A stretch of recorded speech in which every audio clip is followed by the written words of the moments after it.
Ek het my dogter gehoor gil. Dit het my wakker gemaak. Toe na hulle kamer toe gestorm, maar terwyl ek op pad was na hulle toe, het hulle gesê, het ek hulle my 2 kinders gehoor sê, asseblief my net nie ons klein kindertjies iets aan doen nie. Hestie Potgieter's husband, Francois, died in her arms. He was shot in the chest after he confronted the robbers.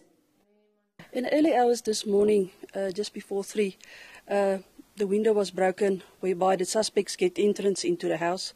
They went to the first room where the people were sleeping, still asleep. The suspects first shot Potgieter's daughter, Jacqueline, and son-in-law, Ferdinand, in the ankle and leg.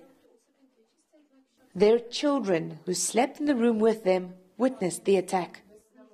Jacqueline then hid with one of them in this bathroom corner, while her husband lay on the floor, shielding the other child. The Stapelberg couple is currently being treated at the Boschkop Hospital for gunshot wounds. Although the house is full of computers and televisions, the robbers only fled with one cell phone.